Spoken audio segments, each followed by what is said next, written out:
This episode is brought to you by Dime Media. Love supporting local, but looking to save? I've got the solution. Introducing the 2025 CNY Women's Network Members Card. This is your passport to exclusive year-round savings at over 35 amazing women-owned businesses across Central New York. Whether you're grabbing coffee, booking a spa day, or shopping a local boutique, using your members card means more than just discounts. You're empowering women, strengthening small businesses, and building a thriving community one purchase at a time. Want to see all the offers and partner spots? Head to cnywomensnetwork.com/members-card or click the link in our bio. And here's the best part. Join the collective by CNY Women's Network and you'll get your members card free with your annual membership. More details at cnywomensnetwork.com/membership. Let's grow together, one card, one connection, one business at a time. Hello, and welcome to another episode of Cultivate CNY. I'm your host, Alex Canavan, and I could not be more excited to welcome Dr. Amy St. Croix to the show today. Dr. St. Croix's career in education is as multifaceted as it is mission-driven, spanning the classroom, the principal's office, and executive leadership. From her early days as a high school English teacher to roles as a middle school assistant principal, elementary principal, and eventually director of curriculum and instruction and director of special education, she has developed a deep systems-level understanding of the challenges and opportunities within public education. Her approach bridges legal insight with instructional expertise, always centering the needs of students and families. Today, she leads Scolastico, a consulting firm founded on the belief that inclusion should be intentional, embedded, and sustainable, not a checkbox or an afterthought. Under her guidance, the firm partners with school districts, healthcare systems, and professional organizations to build neurodiverse environments, improve institutional compliance, and foster true interdisciplinary collaboration. At the heart of her work is a commitment to families, helping parents navigate the complex landscape of special education law and the IEP process with clarity, compassion, and purpose. As a trusted advisor and strategic thought partner, Dr. St. Croix is helping reshape how we think about equity, accessibility, and the future of inclusive practice in schools and beyond. In this episode, we talk about her journey through education, why inclusion must be proactive, and how systems change starts with listening to both data and the people most impacted by policy. So, without further ado, let's get into it.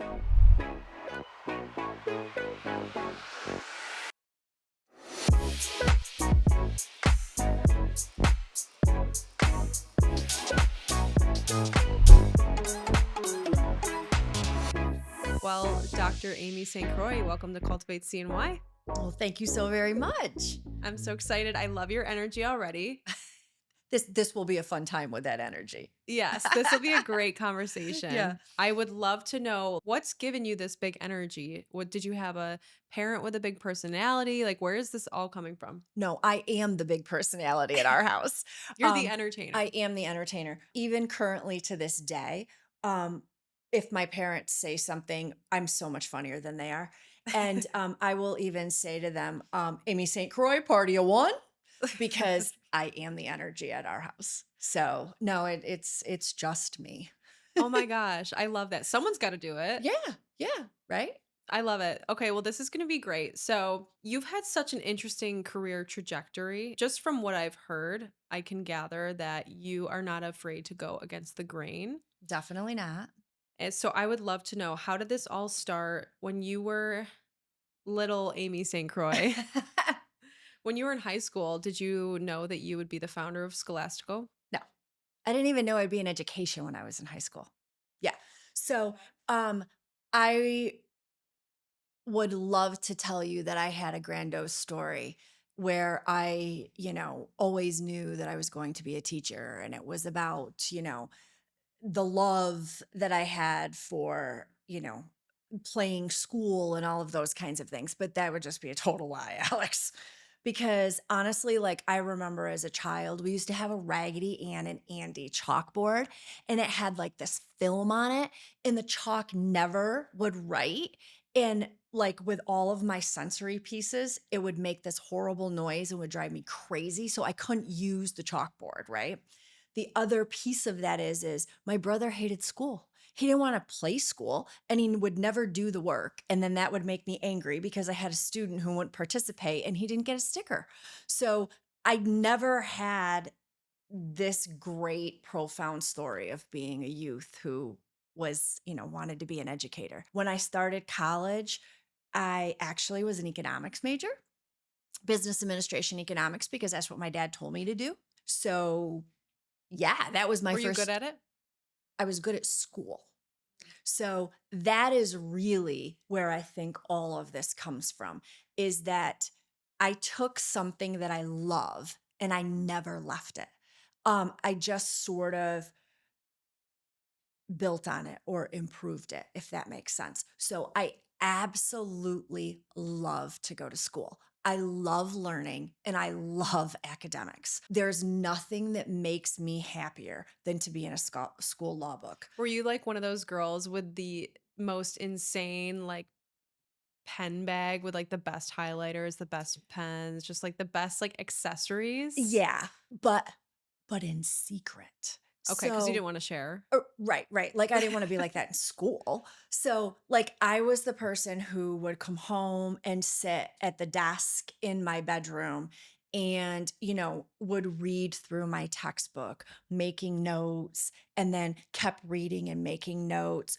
But because I had such a difficult time focusing, even though I did very, very, very well in school, it didn't always equate to great test grades, right? So even early on, um, I really struggled with the focus, but like you don't put that together. Like we didn't have that type of knowledge back then within our society. We certainly didn't label girls right with any type of struggles or difficulties like, and they were labels when I was a kid.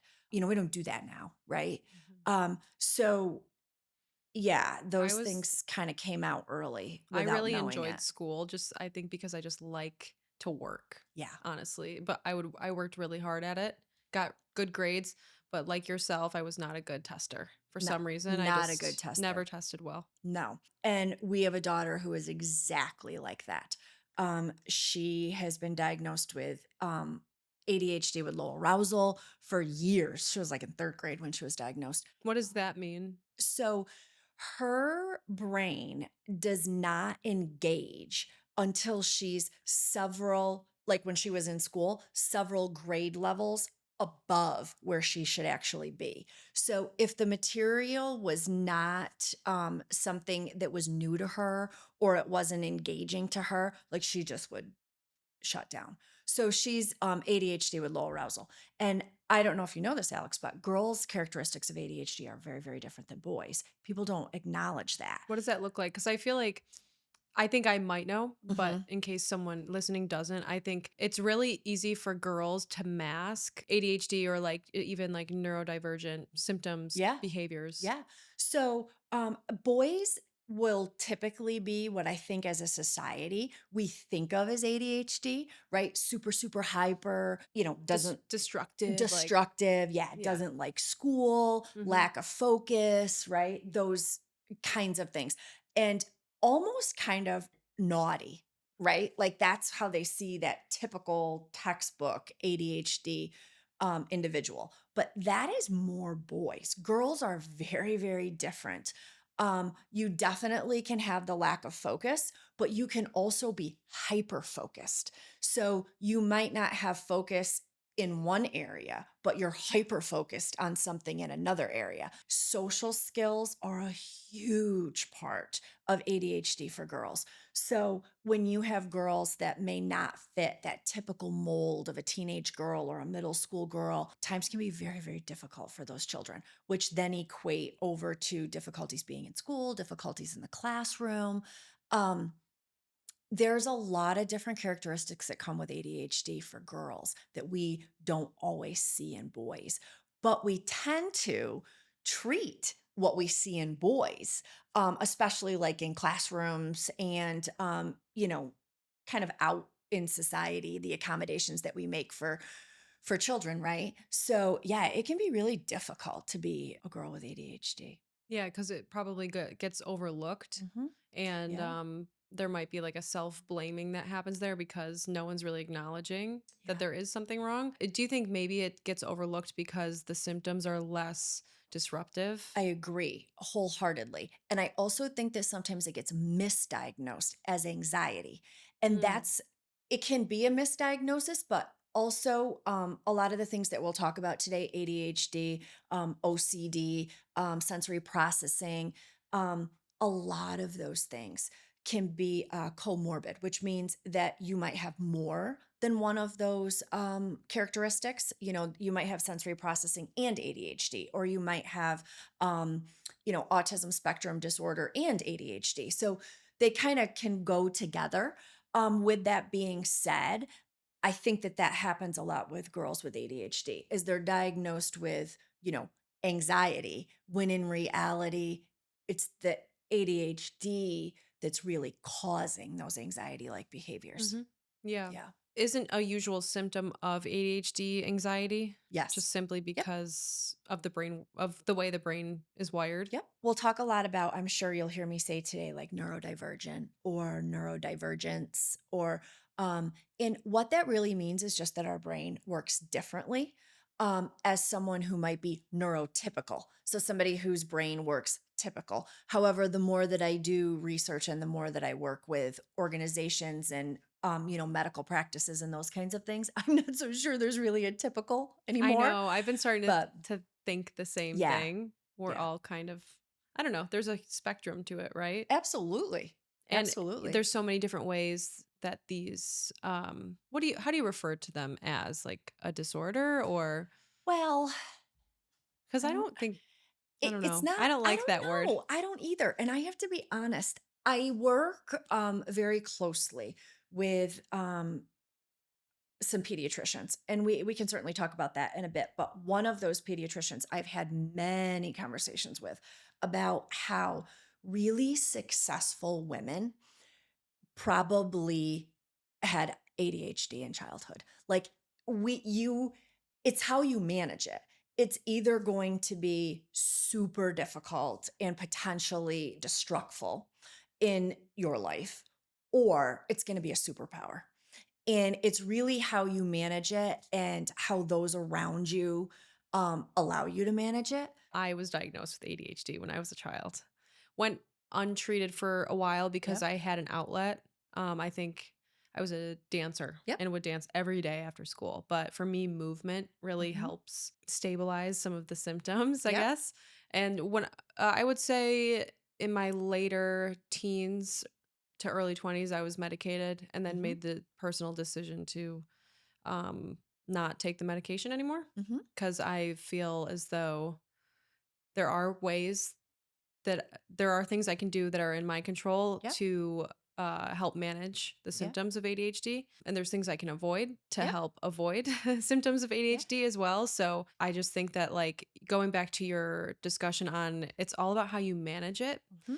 because women that go undiagnosed with ADHD, they might be struggling with some of the things that they don't think a normal person should struggle with. And they end up turning to maladaptive coping mechanisms or substances, Yep. even. And especially those with ADHD, usually, I don't know if I should lump them together, but I feel like OCD kind of ties Yeah. into it. OCD You is have like definitely, obsessive yeah. tendencies. And Yep. so, like, a lot of women that go undiagnosed are usually will struggle with substance use and just will have addictive personalities typically. That's how you And can spot it, at least. OCD is definitely under the neurodivergent umbrella. And I think that it doesn't even have to go to the extreme of something like substance abuse. Like, for instance, we're sitting here together today, right? And as a professional, I can see that you have written in pen over there, and I don't. I can't. I cannot write in pen. Everything that Has is to be before me pencil. is in pencil, and I have to have a pencil that is a very specific pencil in order for me to give you my very best output. Now, there are times that I clearly can write with a different utensil, but if I'm working on something that is very difficult or very academia, that type of thing, in order for me to have the utmost most focus that I can bring and create the very best work that I can create, all of those things have to be in order for me. And if you notice, I don't have my paper is very specific. There's no lines on it. It's what it always has to be like this. So I think that the OCD piece can be is definitely there, and it doesn't even have to go to the extreme of some type of substance use. It can just simply be within our daily activities. And the problem, Alex, is when you're in elementary school or you're in high school, often we have parameters, right? You may not have the option to write in pencil. Yeah. If you're in an English class and your teacher requires you to utilize pen. However, as an adult, I can choose my writing utensil. Like you shared, you made the personal choice to not take medication as an adult because you were able to choose your career Hmm. where you Yeah. were able to be the most efficient and effective Alex that you could be, right? Well, I mean, I think that that goes into, yes, like doing whatever you can in your power to manage your life, right? So I've made the bold decision to create my own, to start a Mhm. business so that I could have more Yeah. flexibility, because I've told people before I would be the worst employee ever. I just cannot do things how most people do them. Mhm. I just wouldn't be able to perform. I would perform, but not certainly not at the level I would like to. And I have found that, like, just going back to your point about how a lot of girls and women are misdiagnosed or maybe not diagnosed or overlooked Mhm. with ADHD. A lot of those women usually are like they're usually performing at a very high level. Correct. However, Yeah. they're the women that will need to have the 12-step morning routine and has to Yes. have things a very certain way, or we might consider them type A. Uh, Absolutely, that is me. And but the thing is like society accepts that cuz it's productive. Yep. It's like leading to productivity, which in a Mhm. capitalistic society is a good thing. Yeah, But a lot of these women might be like silently struggling with absolutely. So anxiety, think ADHD, all the about things. that in a classroom or in a school environment, right? And think about that as a young child. So, we're grown women who own our own enterprises, so to speak, right? Like we're utilizing our superpowers to the best of our abilities.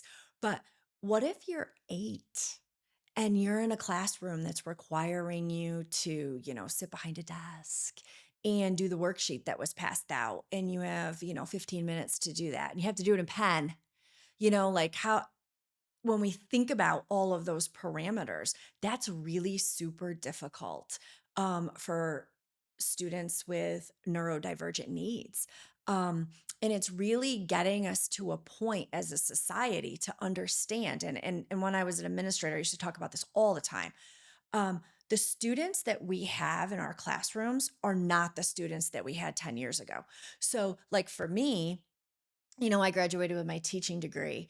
I don't even want to tell you how long ago, but it was a while ago. And I didn't learn about any of this stuff, right? So the kids that we have sitting before us, we didn't have 10 years ago. We didn't even have 5 years ago.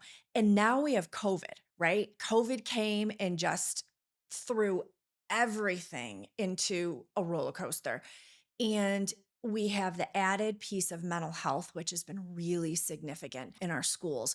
And with all of those things combined, the kiddos that are sitting in our classrooms today are not anything that we've ever taught Yeah. in a space They're a different breed. Like, totally different. I ran in it was so random, but I ran into a high school gym teacher over the weekend, and she was talking about how great our class was. Mhm. And I graduated in 2016, so this is almost 10 years ago. And I asked her, I'm like, "What do you mean?" Like, she was like, "Oh, you guys had an awesome class." I'm like, "What do you mean? Like, we were a good class?" And she's like, "I don't know. You guys had fun, and you guys were just had really great, like, a lot of personality." Mhm. And she's like, "Kids are different now."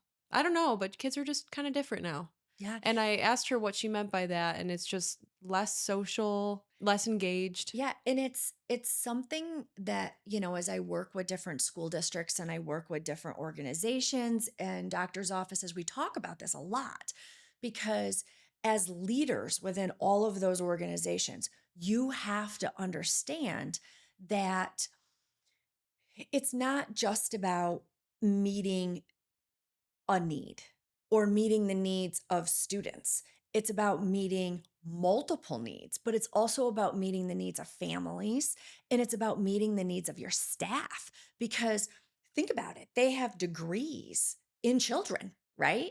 And now we're saying those kiddos are different than what we've seen. So, how do we allow where society has taken us to a point that we need to change infrastructure and we need to change um, systems of operations and we need to change our standard operating procedures and all of those kinds of things. You guys need, I mean, it's truly like changing the way school is done Absolutely.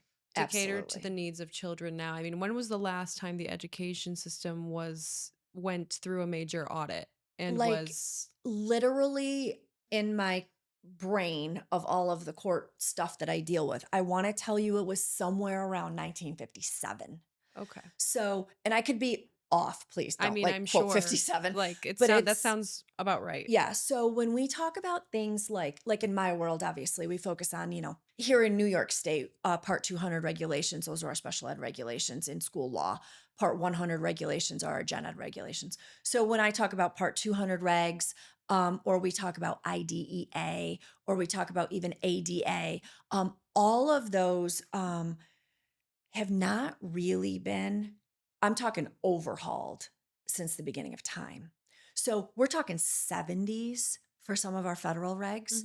Hmm. We've had additions, we've had tweaks, but we haven't looked at, right, for To see like, decades. is this still efficient? Is Correct. this still optimal? Like, do you happen to know, just from a numbers standpoint, have special education programs in schools had to have grown over the past few years? Like, are there more Oh, children being helped? absolutely. So what happened was the numbers have just been increasing right over the years. As I've been an administrator, they've just been increasing.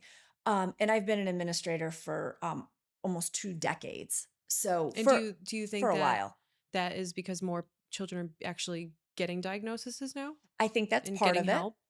I think I that's just think there's more family support behind. Yeah, but I also think as a society, we're more knowledgeable, right? Yeah. Like, I was not diagnosed with ADHD as a child. My parents had no idea. Like, I remember this. Um, if I would smack my brother in the car or was too mobile, right? We had to sit on our hands. Like, well, you don't do that now, right? Like, we understand the need for movement, right? Hmm. It's a different time. It's a whole different time period. Like for my age, my parents didn't understand, like they never for a minute thought that I had ADHD. For a lack of a better word, those things were naughty. When you had those behaviors, they were naughty, right? Yeah, You were you're a disciplined for bad them. behaved Yeah. kid. Yeah. Not that I was actually a super quiet kid. But I think it was because I was masking all of those characteristics that were going on inside, right? Hmm. So you stayed quiet. I'm no longer quiet. I'm no longer masking those. We embrace them now. But with that being said, I really just think that we're so much more knowledgeable as a society. I'm not sure if you know this or not, but 11% of our school age students have ADHD. So if we put that into perspective, Alex, that's somewhere around like 6 million students have ADHD. But in the adult population across the US, we're somewhere around like 15.5 million. So, one of the things that happened when I first started Scolastico was, my audiences were really, school districts or parents. Like that's who I found us supporting. And as we've grown, it's very different because there's 15 million adults in the United States that are diagnosed with ADHD, that are diagnosed, Yeah. And right? I'm sure there's a ton that Of are course. undiagnosed. So think about that. When you are an agency that is supporting parents who have children, with IEPs or 504 plans, or you're a pediatrician's office and you're seeing children who have, you're for whatever, it could just simply be primary care. There's a great chance that their parents are neurodivergent. Think about that from an employer perspective. So when we work with organizations, we talk about things like, fiscal responsibility and turnover, staff turnover, all of those kinds of things. Because remember, Alex, we've taken kids in schools that have had support and have had either IEPs or 504s, and they've had accommodations. And then we put them into what we, call the real world, right? And nobody's no one's reading you the materials, right? Like you're not getting those things. Even colleges don't do those particular kinds of accommodations. You can potentially get an IEP at the post-secondary level, but it's not typical. It's really our 504s that follow kids from high school to college. So, we have a whole population of our society that is supported to how we're supported at school, and then they leave, and then what happens? And then of course those are our moms and dads now, right? Like that's the generation of our moms and dads now. So how do we support parents to support their students, and then how those students have changed? So it's really no longer just an educational issue. It's become something that really needs to be holistic. And we're really merging and bleeding into different domains. And until we can develop those partnerships and really respect each other's professions and find that we're really supportive to each other, that's when we're going to see real growth. So you think that there's more organizations out there just from a corporate Mhm. perspective that need to start adopting similar systems and strategies to support their employees that may or may not be neurodivergent, might be going without a diagnosis? Yeah. I mean, and it's not, we can look at it from two different perspectives. There's human kindness, right? It's just human kindness to have an organization or an agency where everybody fits in and everybody feels comfortable, and it's a positive work environment. We have growth mindset. That's just really good humanistic characteristics, especially if you're a leader, right? Like that, Mhm. how great to work for an organization like that. But there's a whole nother part of this that is not the humanistic part. It's a fiscal part. Think about the cost that it costs an organization to onboard one employee. And the staff turnover is so substantial in so many different organizations.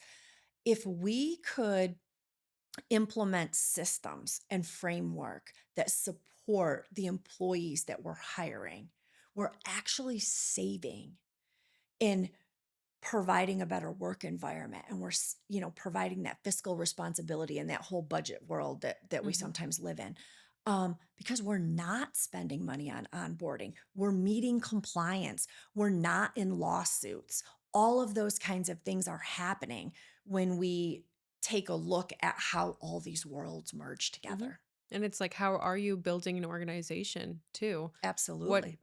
who are you hiring? What are those processes looking like? Because it's, you know, when you said there's all these amazing programs to support these kids while they're in school, but when they're done with school, then what? Then what? Where do they go? And especially if from your end of your side of it, if you are seeing numbers increase and if there is a higher population that is being diagnosed with ADHD or is, neurodivergent, organizations are going to have to adapt to that Yeah. because that's the future of the workforce. That's right. So schools are definitely a lens and a focus that we have and that I've always had. But even medical organizations.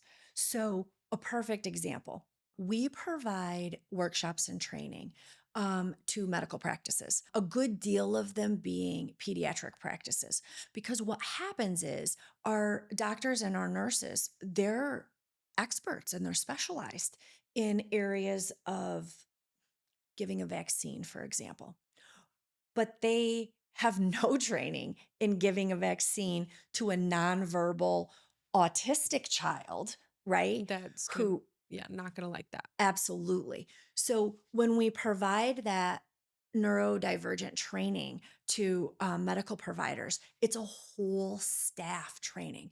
So we really look at parts and pieces of what it really looks like to be that family. So, for instance, in a pediatric office, you would schedule a child for a 12:45 appointment because that's what you have open in the schedule. Mom says they can do it, right? So a kiddo's coming in to get their shots at 12:45 on Thursday. But what the office doesn't even consider is so many of these children, routine is just such a driving factor. Consistency is a driving factor. So if you have a child who, is diagnosed with autism, and they're in school for the day. They ride the bus to school. They ride the bus home from school. They eat lunch every day at 12:30. They maybe go to lunch with their one-to-one aide or maybe with their students, their fellow students. And then they have this doctor's appointment at 12:45 on Thursday, which means they're not riding the bus home. A parent's picking them up from school. They missed lunch. So at some point, they're either going to not have lunch to go to their doctor's appointment and they're going to get it afterwards, or they're going to be in that rush of, right? And then just being at the doctor. Some of them don't want to. Like, that's just not a place that they're comfortable with. So even getting some of our patients into the practices is super difficult. And it's really bringing attention to what goes into a simple appointment from the perspective of the family and how can we support our patients, our children, our families, so that from the doctor's office perspective, it's about customer service, right? And we talked about this. There's two different sides, right? One, of course, is that humanistic side, but then there's the business piece of it. How do we make customer service better? How do we retain staff because their skill level to meet the needs of patients is been under training, right? They have professional development. They have, in the offices that we work with, they have consultants that they can reach back out to and say, hey, we have this particular situation that's happening. What do we do with this? How can we work with this? So we really look at that day-to-day operation. And then we also work with, typically it's providers just because that's who often owns our pediatric practices, but we work with the leadership of the pediatric practices and what the systems look like. So how can we change maybe scheduling? Let's use that as an example. Or how do we change maybe where we place patients? So instead of having patients go into a different exam room every time they visit the office, we try to keep that sameness there. So we'll put in an organizational piece of if we have a neurodivergent child, they always go to the lion exam room, right? So we meet those needs that they have through systems and through standard operating procedures and really training and educating their whole staff. Well, you're currently working with a local Yeah. pediatrician, right? And mental Yeah. health professional about Yes. developing a neurodiverse holistic program. So Yeah. what is so holistic about it? What is this program like? So this program is so cool. So this program is called the Neuro Crew. Okay. Okay, I like that. Yep, yep. So, what it currently entails is there is a pediatric office that has teamed up with Scolastico, specifically myself. I am there. I see patients on a weekly basis. So they receive educational consulting and some parenting consulting, which integrates in with like behavioral challenges and social skills, those kinds of things. Obviously, they see the pediatrician for primary care. So if your child was sick, they definitely would still come in and see their pediatrician as far as on the neuro team. But it might just actually be a sick visit versus one of our well visits, right? And then we also have a mental health provider, and she provides CBT, mental health counseling. So if you're in this program, if you're a family that's in this program, you receive all of those services in one place. And we meet prior to the child being part of the program. The doctors are typically the ones who will come in to our neuro crew sessions, and they'll say, we try to bring in like 5 at a time. So they'll say we've got these 5 patients. We really feel like they're a good fit for the program. This is the evaluations we've done so far. We've done, autism testing, or we've done ADHD assessments, those kinds of things. This is why we feel like they're a good fit. And we talk about them as a team, and we put together a support plan. And then what will happen is, I meet with the family, I meet with the parents. We talk about behaviors that they're seeing at home, any challenges that they're seeing maybe when they're out in the community, social pieces. We definitely talk about school. We talk about if the child has an IEP, are they getting the appropriate services through the IEP? Is the IEP in compliance? All of those kinds of things. And then they also receive their mental health counseling, and we're all in one space.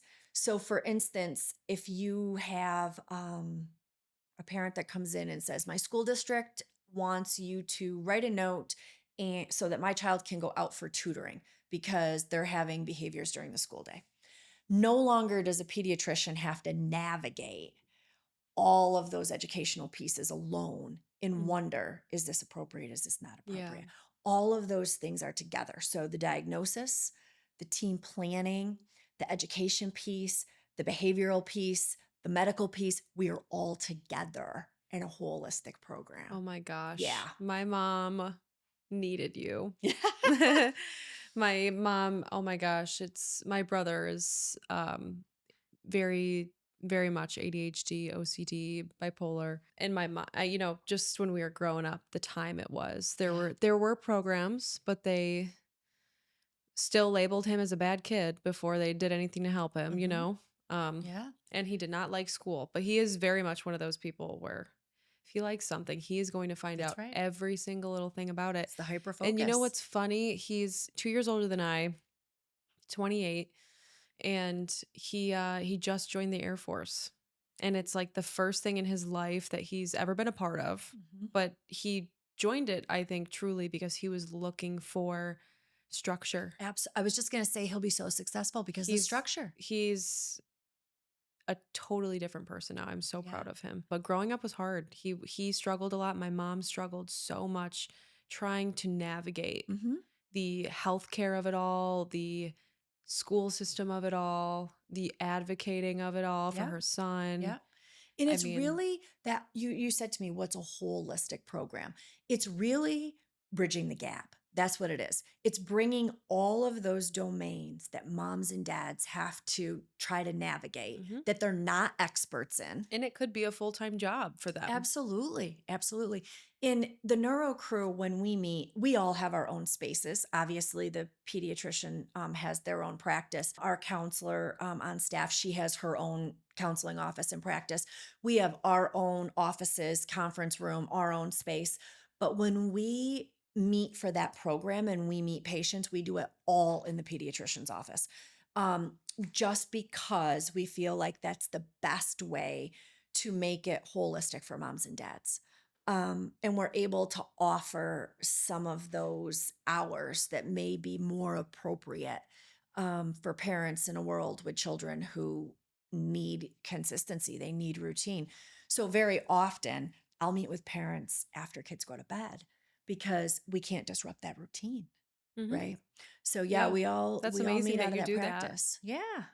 But that's just Understanding, right? yeah, that's just the game of it all. Yep. Are you a mother yourself? I am. I have 2 children, both diagnosed with ADHD. Mhm. Um, our son is now 20, and our daughter is 18 but graduated.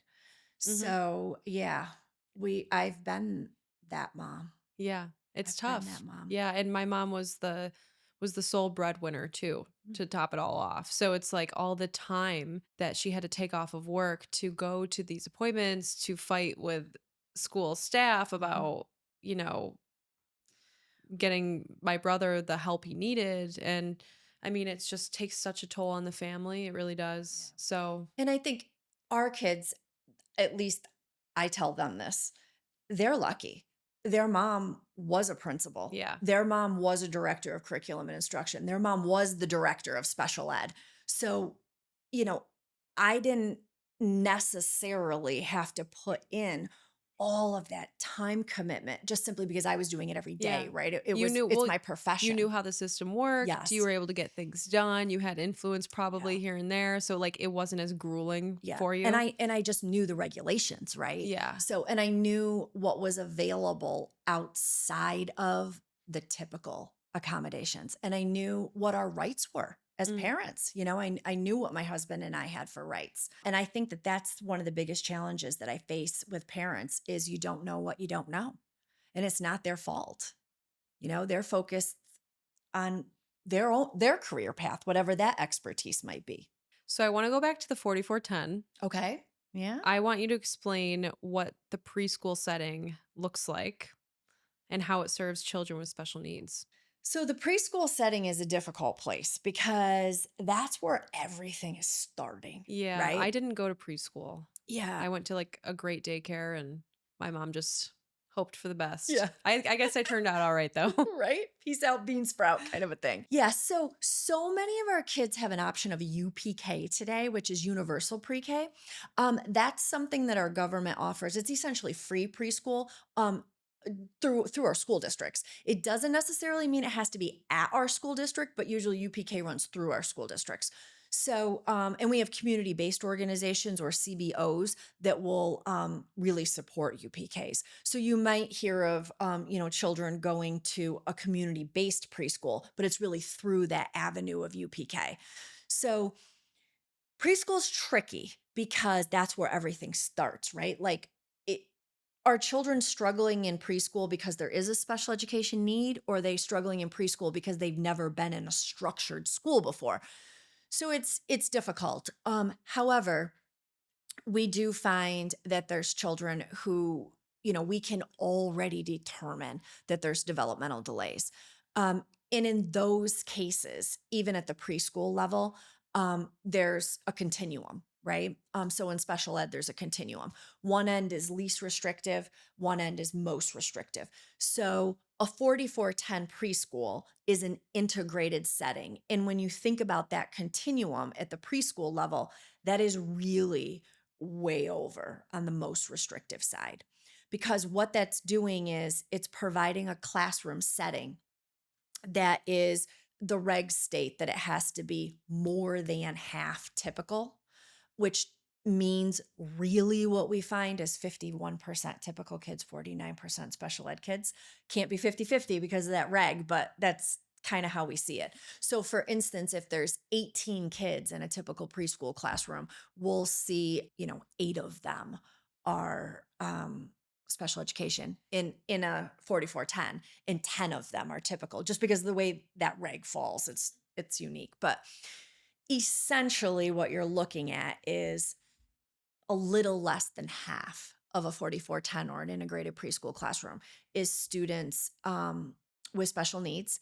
And when you're placed in a program like that, and the CPSE, the Committee on Special Education, determines that that's the best programming for a child, they get all of their services there. So that is both their program services, which are like their academics, and then they also get their related services. So you can have OT, PT, speech, and school all in the same space.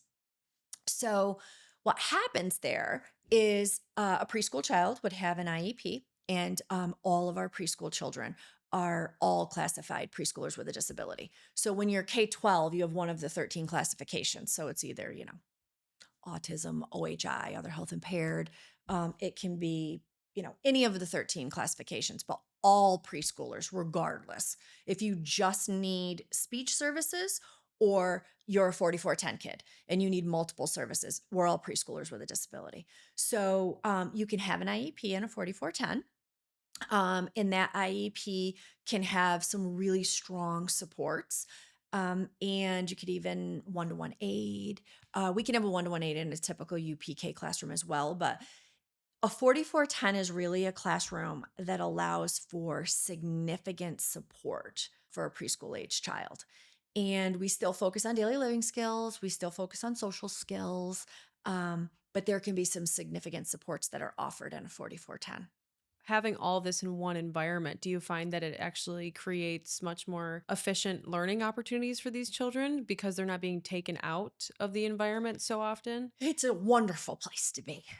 It's never the same. Okay. Every day is crazy, every day is wonderful, right? Because there's so much learning going on, right? Yeah. Like think of how much learning is going on when, one student doesn't want to share the magnifying glass because maybe there's a sensory concern, but another student is looking at the bug and they're seeing the excitement and then they're like, "Oh, what are they Okay. doing?" And then it becomes a shared learning Yes. experience, right? Okay, that makes so much sense. Yeah. So, I can tell by the look on your face, you're like, how do you meet the needs of all of those kids in that same Yeah. classroom, How right? many people are involved? Yeah. So we do that through a multitude of different instructional strategies. So when Scolastico goes in and supports preschools or specifically 4410s, we really support in such a multitude of areas. Of course, behaviors. We always support behavioral challenges. We support in classroom resources and we look at things like the systems within the classroom and how those are working and how we can make them more supportive for all students with special needs, but typical students as well. And then we really take a look at differentiation in instructional practices and what that looks like. So even though all students may be painting, one student may be painting completely independently with an idea that they came up with on their own. Another student may be painting independently, but they might have a Lego model in front of them or a picture in front of them. So they have some visual support. And then there might be another child who refuses to touch the paint because it's a sensory concern, right? So that child might be utilizing sponges, but they're still participating in painting and they're still participating in, the creativity that's behind and the fine motor skills that go along with painting. So there's a whole vast array of instructional strategies that we can utilize to meet the needs of students, even though they're really still trying to meet the same developmental standards, the same fine motor skills, the same gross motor skills. It just looks different. Looks Yeah. different for each child. Yeah. And I mean, Scholastica is really helping not only schools, but just teams and organizations at every level. You also have Mhm. worked with boards of education, right? Yeah, yeah. Because boards are interesting. Like boards have the potential to be like our real superheroes. Like there's so much potential behind boards of education. But when we think about how you get on a board of education, you're elected, right? And then what those qualifications are to be on a board. You don't have to have an educational background. And sometimes that's outstanding that people don't have an educational background. But sitting around a board, you may potentially have a retired elementary teacher. You might have a lawyer. You might have somebody who works in the auto industry in a local community or a graphic designer in our local community. Like there just could be such a multitude of experts sitting on a board. So what happens is everybody brings their own expertise together, and then you have a superintendent. And that superintendent makes recommendations to the board. And what will happen is boards then drive policy. That's the whole purpose of a board of education is to create and support policy. So, with that being said, sometimes we'll work with boards because there isn't always an in depth understanding of what's truly happening within the systems of a school. So, for example, you can have a director of special ed stand up and tell you that, test scores have increased over the last year and everybody's doing a great job and we're all participating in all of these different activities and it makes it seem like it's a really great place to be. And On the forefront, all of those things are true.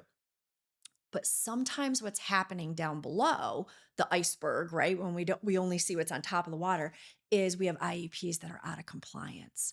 We have teachers that are unable to meet the needs of children because of systematic frameworks within our master schedules, or we have state complaints that are sitting on the table, and a board won't know how to address a state complaint. They take a recommendation from someone else.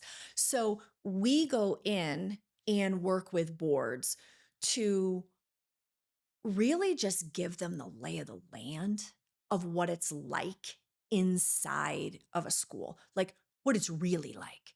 We all want to hear about those wonderful things that happen because those are the things that make school great, right? When we get to do all those wonderful things.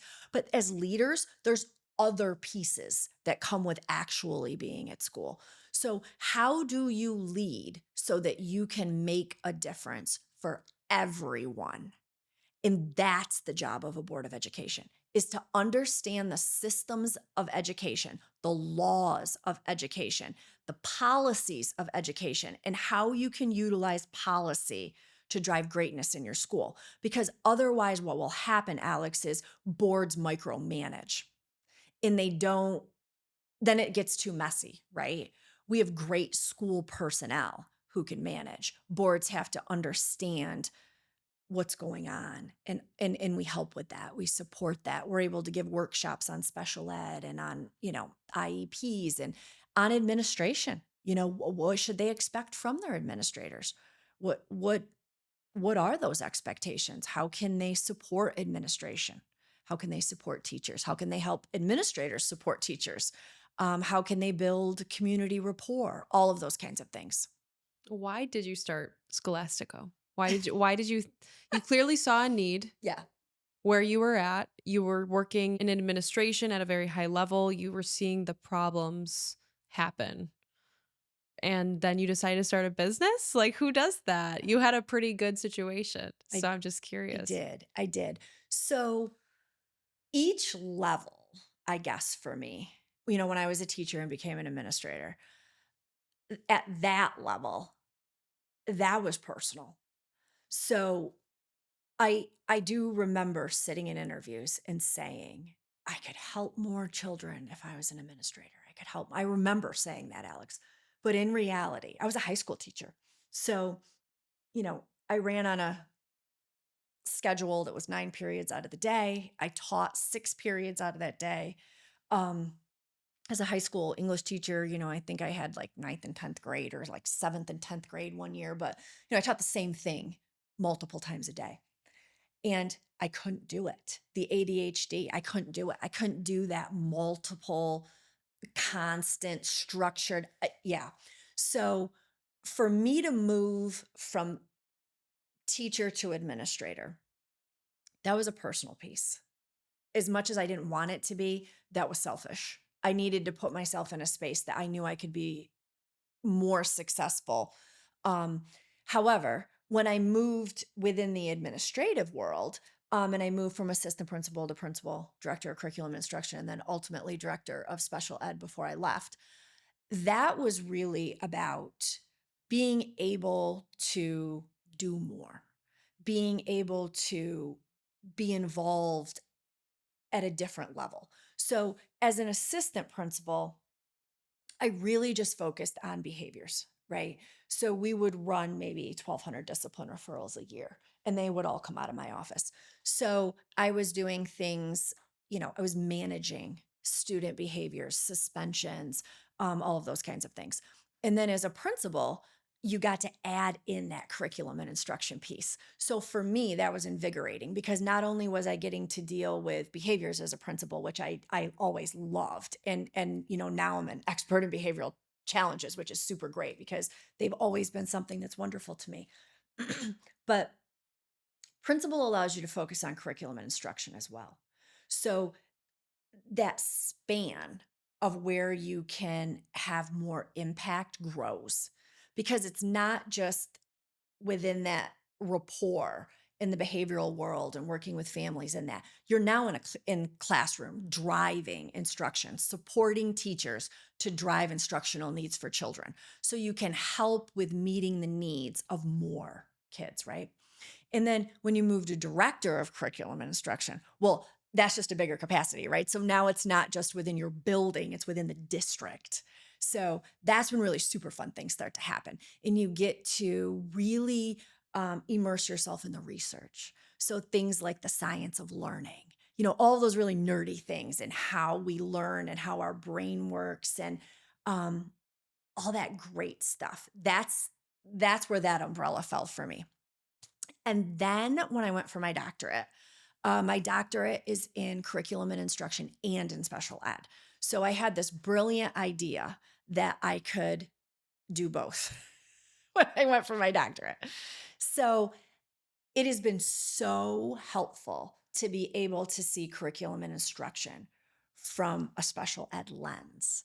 And with that being said, that kind of took me into that next level. And that was where I really, really got to move into beyond just research. It was laws, it was compliance, it was state compliance, it was federal compliance. It was making sure that others were complying with rules and regulations to ensure that kids had everything that they needed. And not just that they needed, but that was a right? Because some things by special ed law are a right. IDEA is not a privilege. 504, Section 504 is not a privilege. Those are rights. So then it was more of like an activist, Yeah. right? Like you were really working. That's like advocacy work for Yeah, sure. You're yeah, having influence on all these things that will eventually protect children and yeah. protect people. And the tough pill for me to swallow at that level was, I didn't go into education because I didn't love kids. Like I really enjoy kids. And when I go out into preschools, that's really that part, right? Because I get to see kids again and I get to interact with them. And, I'm when we do workshops, very hands-on because I get to be with kids, right? So at that level, though, I had to understand that there were many, many, many, many children that I knew every single piece about their medical records, their testing, their assessment, their academics, their social, but I never met the child because at that level, everything was on paper or it was in IEPs or it was, out of ABA therapies or it came from classroom observations. And then I had to take that and put that into state reports. And it had to meet the needs of New York State has indicators that we deal with in school districts. We had to meet indicators, compliance issues. How did we stay off of getting state complaints, right? Those are big things. We didn't want moms and dads to file state complaints or go to due process. So it was a whole different ballgame at that level than what I was doing as a principal. And the same thing kept coming back over and over and over again. And it was the same barrier every single time. And the fiscal decisions to support these kids were so far away from the classrooms, but they were what was driving what kids received. So what was happening is, you know, decisions were being made on a fiscal level to what kids could receive for supports. And the irony behind that is, Alex, is there's actually an IDEA regulation that states fiscal resources and staffing cannot be barriers to supporting children with an IEP or a 504. So, as I was being told to prioritize our violations because we didn't have enough, fiscal funds to meet needs, that's frustrating. It's frustrating that we didn't bridge the gap, right?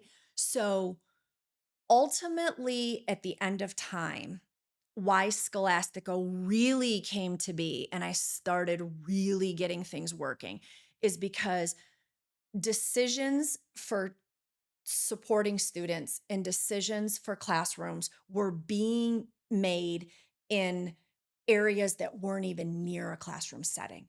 So they were being made in HR offices. They were being made in business offices. They were being made, with grant writing and grant funding and those kinds of things because so much of what we do is grant funded, right? So with that being said, that's how Scholastico started because there was more work that I could do without those barriers that were coming from places that were not in classrooms, right? Because ultimately, classroom supports and systems don't start in classrooms. Teachers don't create Yeah. systems. Administrators don't create, you're building It's principle. happening at such a high level. It's Correct. like out of touch in a way. Correct. You can have your teachers write up all the reports and give you all the feedback, but Mhm. if you're going to have people in these fancy business offices making decisions that really have nothing to do with the needs of the children in those classrooms and just purely, are being driven from fiscal goals or Yes. requirements, it's like there needs to be something going on in the middle. I can only imagine how frustrating being for someone like you and having been in every single Mhm. position, working your way up Yeah. to get to this high level and think, this is it. This is what I've been working my whole career for, but this doesn't sit right with me. So, and Alex, without sounding arrogant, that is exactly what would happen. I would come home and I would say to my husband, and one of my very best friends, she is an administrator, and I would say to her, I, I can do. There's more for me. I can do more. There's more for me. This isn't it. Like there was a place of discontent for me, even at those levels. Um, so now I truly believe in my heart that one of the reasons that Scholastico is able to be a strategic partner with schools is because I know what it's like to be on the inside. So, if I have a parent that's super upset over, whatever, it could be anything, I can say, okay, listen, I know why you haven't heard who your child's one-to-one aide is going to be because it has to go through the BOCES yet. And all of that processing is happening, and the master schedule's not done yet. And you're not going to know until probably the week before school starts. Like, I'm able to extend that knowledge. And then on the flip side, when we go into superintendent hearings, I've done hundreds of superintendent hearings across my time, and I'm able to walk a parent through what that will be like.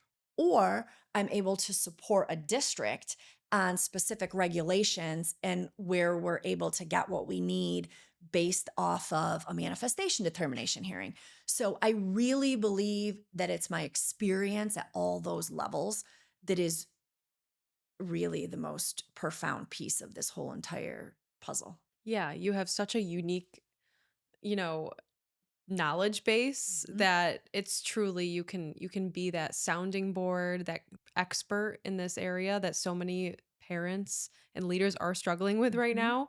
Like I said, I wish my mom had you because I could just only imagine the effect that you've had on families' lives, on organizations' lives. Like it's really inspiring. So, and leaving a really great job that most people could only dream of having, but certainly a great job that you worked your entire career for, leaving it to start your own business is pretty bold. What has your Yeah. experience been like so far? So it's been wonderful because I love my new boss.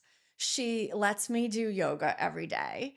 She, that really is one of the most wonderful parts and pieces. I've obviously had some wonderful superintendents through my years, some just wonderful superintendents that still to this day I'll make a decision and I'll think, oh, that was him, or I'll think, oh, that was her, right? Um, but that hasn't been every leader that I've had across my experiences.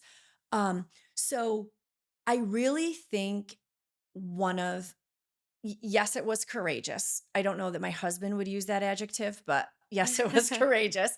With that being said, I think that it's really just having the ability to, if I want to do something, Alex, the firm does it. And if I don't want to do it or it doesn't sit right in my tummy, we say no, thank you. So it just allows us to be strategic partners and really advocate for people to understand that there's no real sides. It's not parents against school districts or school districts against, society or it, that's not the case or big business against employees. It's really about being strategic partners in bridging the gap. And if I don't feel like a client has the same mission that I have, we just simply say no, thank you. That's it. And that's what I love. Yeah, That's the piece that when I go home at the end of the day through that's your all, why. yeah. Because the piece of that is, like you said, it's very different. I had a great job, right? And or a great career. And now things are different, but at the same time, there's things that are just so much greater, Yeah. just so much greater. And I'm in a whole new world of learning. Mhm. I've never been an entrepreneur before. I was gonna say, as someone who loves to learn, Hmm. you must be just loving every minute of it because every day is a new problem to deal with, a new Yeah, problem to solve, something new to yeah. learn. Which But is where my principal days come back in, right? They're never the same. But at the same time, I like control. That is something with the ADHD that control is it's an issue. Like I like to know where things are going. I like control. And as an entrepreneur, and as clearly I own the firm, I don't always have control. no, you do not. Well, thank you for sharing that. I think there's so many different reasons why people start a business. And so I always love to hear why or really what drove them over the edge, honestly. Yeah. I've at least heard this from a lot of women is I want to have more control over my time Hmm. and my environment. You wanted to have control over the impact that Hmm. you had, maybe even your legacy. You Yeah. wanted to change, really Hmm. truly make some changes in education and organizational structures. But I will say that it's funny how we think we're going into business so we can have more control, right? Hmm. More control over time, our space, our destiny, our money. But then what we end up finding out is that we actually have far less control over certain variables and factors that weigh into things than we would like because, it's like you're betting on yourself. You're Absolutely. putting it I all out there on the line. I have that on a Post-it note sticking on my computer, and it says the only real true bet you're going to win is when you bet on yourself. That's accurate. This is all about what I can achieve. And I did initially believe that I could do both. I did initially believe that I could do what I do in the firm part time and still be an administrator. Um, and it's not possible. It's not possible because of the time commitment. It's not possible because of how much the firm has grown in the time that I've been doing it. And it's not possible with the closed mindset of other people, right? Like you have to be able to work with people who are intellectual. You have to work with people who want that same mission of strategic partnership, right? Growth mindset. And so often we promote growth mindset to our kids, we promote growth mindset to our students, but as adults, we don't always have growth mindset. And I love change. That is something that I flourish on change. I never like things to be the same. And that could be the ADHD, right? I get bored. But with that being said, there is nothing that will kill an organization, whether it's a school, it's a practice, it doesn't matter what it is. Nothing will kill an organization faster than the words, that's how we've always done it. So when you are working with, it doesn't matter. It can be an agency, it can be a business, it can be a board business, it can be a board of education, it can be, a district level administration, it can be a medical practice. When I hear things like that, the mindset to be strategic and the mindset to bridge that gap and for everybody to work together is probably not going to happen, because you have to have that ability to reflect and that ability of that growth mindset to know how to move forward, and accept change. And that's top down. That is Oh, top down. well, I'm sure working in education for so long, you've heard that so many times. Oh my I God, mean, so many I cannot times. imagine. It's like I would want to hit my head up against a wall. And I think it's difficult for anyone to hear that when they're trying to move an organization forward. But for somebody like myself, who's just such a, go getter, Mhm. we're gonna solve the problems of the world, the whole deal. Um, yeah, it's stifling. It is, Mhm. hearing that is stifling. And honestly, it's kind of saddening to me. Like, I get sad sometimes when I hear that, or I hear a really great leader say those words, because then I know It's over. it's over. It's already dead. Yep. Yeah. Yep. If if there's anyone listening to this that is a very, an innovator, Innovator. Yeah. Yeah. a real go-getter that might have found themselves in an industry or an organization that is rather bureaucratic, Mm. what sort of advice would you have for that person? You have to know yourself. You got to really know yourself. If you don't, you will get lost in that bureaucracy. And I can be honest, Alex. Have you seen souls die? Yes, mine did. Oh, Mine did, Alex. it's definitely back. It She's did. alive again. Yes. Well, you get complacent, right? You do. Especially once you realize that you can't change it. And like you said, so many adults encourage their children to dream and to have this Mhm. growth mindset. But I think a lot of adults are just scared. Absolutely. And it's sad when you see dreams die. And Yeah. And I think the other piece of this is, we is businesses. Again, it can be any business, any organization. I'm not just talking schools, I'm talking anything. So many focus on strategic plans, right? And strategic plans are important, they're roadmaps, but we so often use strategic plans as an excuse, and it stifles our growth, even though as leadership, we utilize that to grow.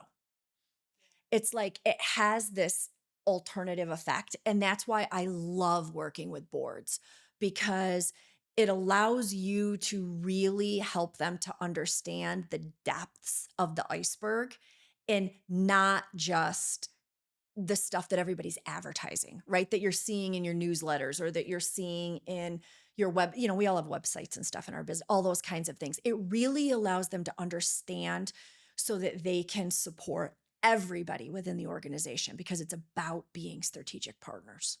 what do you got going on for the rest of 2025?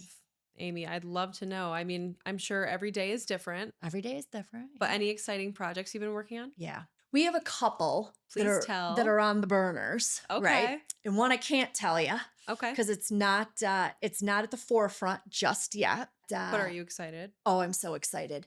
I have partnered with an individual who has the same characteristics that I do, the same ethics, the same focus and zest. Like it's, Don't you love when that yeah, happens? yeah, That's a gem. I do. I That's a do. gem of a partnership. Yep. And it happened by accident. It wasn't like we've been friends forever. And, we went and said, hey, let's do something together. It didn't happen like that at all. Matter of fact, we met in a parking lot. It was, Tell us the meeting story. Is it interesting? it's funny. It's really funny. Okay, let's hear it. So without giving too information to kind of, I don't want to name anyone, but I had been calling around local places when I first started the business, just sharing what we did, right? Hey, getting our name out there, that kind of a thing. And it wasn't too long after there was a conference that was happening that just popped right up. And it was literally everything that I said that we did. And at first, I was so disgruntled. But Alex, I have to tell you, the one thing that I said when I started this business to one of my besties, and then my husband, was that there's going to be no negativity in this firm at all. Like, we don't do that. I've lived like that. We're not going back there, right? So I forced myself to get rid of that negative, like that couldn't be. And I really focused on the spiritual piece behind it, right? Like, this was not meant to be. I wasn't supposed to be in this space. Like, this wasn't for me, right? So, like 2 weeks before the conference, they call me and they say, "Will you be an expert on our panel?" And my first reaction was like, "Absolutely not." Yeah. And then I was like, "No, no, no, no. Your boss is gonna let you do some yoga, like go through this, right?" Like, I really forced the positivity and the spiritual piece of it. Like, okay, now you've been asked, there has to be a piece of this. So I'm at this conference, sitting at this table, waiting to move to the panel, right? And this woman is asking all these questions. And the people who are doing the conference are doing the best job that they can to answer them. But you can tell there's something going on because they're super duper specific, right? They're super specific. And the people running the conference are trying to make it more general and like do the political dance, right? So I was like, "Well, I know the answers to those questions and I got nothing to lose here." So I tap her on the shoulder and I hand her my business card and I'm like, "I can help you with that if you need help." And she was like, "Oh, okay." So we do the panel, we do the conference, we do the whole thing. I talk with the people who are doing the conference.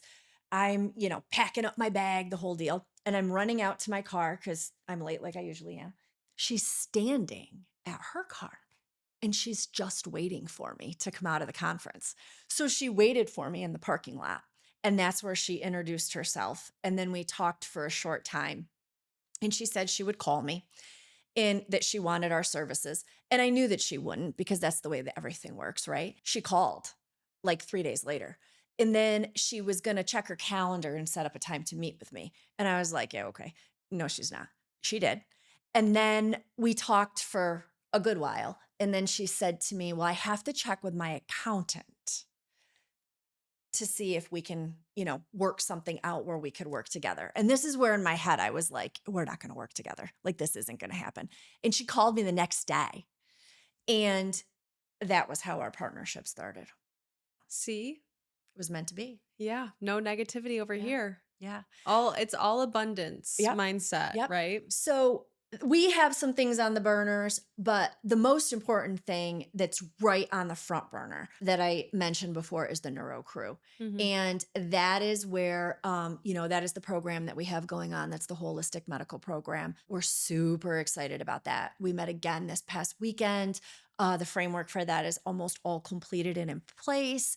And we will start formally seeing patients inside that Neuro Crew program on June 11th, I believe it is. Yeah. I'm so excited for that program. I hope it grows and becomes Us a too. resource for so many parents and families. Yeah, us too. And, we have some conference things that are on the forefront. We just returned from a conference last weekend where I did a workshop it was a New York State conference. We did a workshop on developing the IEP from confusion to confidence. So that was ridiculously fun because I love to do that. And yeah, that was exciting. So we have some of that going on.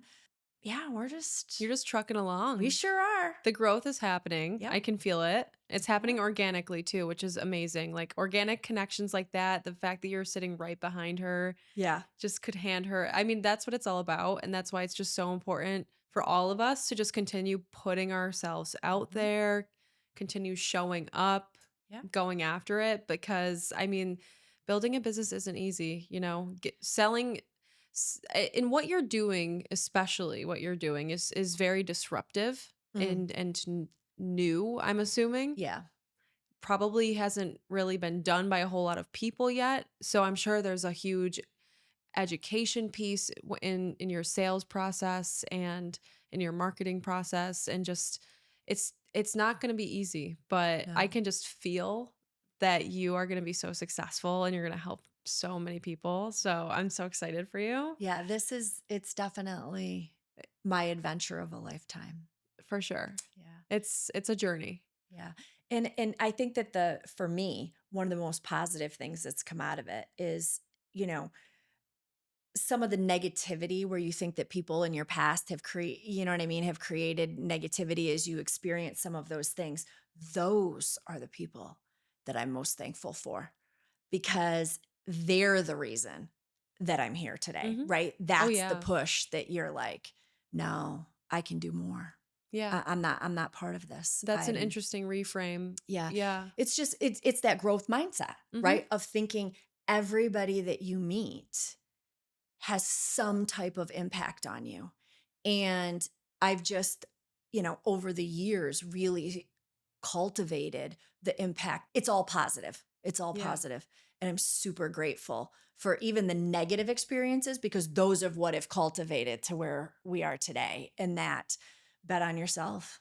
Yeah. Bet on yourself. That's amazing. Amy, if anyone has a question for you or Yeah. maybe even they want to learn what it might look like to work together, Mhm. where can they contact you? Yep. Our website is www.scolasticoconsulting.com. All of our contacts are on there. Our links to our social media are on there. We have Facebook, Instagram. I'm on LinkedIn. So, definitely pick me up there. I'm on LinkedIn all the time. So I love that Shoot her a platform. DM. Yep, yep. Shoot me a DM. We just have a new blog that's starting for resources. Because not everyone can have these huge workshops, right? Mhm. So we're just putting up a new blog to the website. So I would encourage our first one's going to be about ADHD. Shocker there, right? Um, but our website is where you can find all of our contacts. And then, of course, you can always email me, Dr. A. St. Croix at scholasticoconsulting.com. Love it. We will be sure to add your email Okay. and your website to the show notes so people can Okay. just click in there. Amy, this was awesome. Thank you for, sharing your expertise with me and with the audience. Such an interesting conversation. Definitely one I haven't had before, but you yourself, definitely someone I've never met anyone like you. So keep Yeah. being you, Amy. We're going to hang out, aren't we, Yeah, Alex? we're gonna have to. We're gonna get some coffee, That's get right. get That's right. caffeinated together. Our ADHD is gonna thrive. That's right. Okay. But thank you so much, Amy, and I look forward to sharing this conversation with our audience. It was absolutely my pleasure. Thank you. All right, guys, that's it for this week's episode. Thank you so much for tuning in to Cultivate CNY. If you enjoyed this episode, I'd love it if you left us a review and make sure you're subscribed to the show. Speaking of the show, if you or someone you know wants to be our next guest on Cultivate CNY, you can submit an application. Just click the link in the show notes and we'll be in touch soon. If you're a business owner that's interested in getting in front of our audience and would like to find out more about sponsorship or advertising opportunities, shoot us an email at podcast@cnywomensnetwork.com. We'd love to work with you. All right, that's it for now. We will catch you next Monday.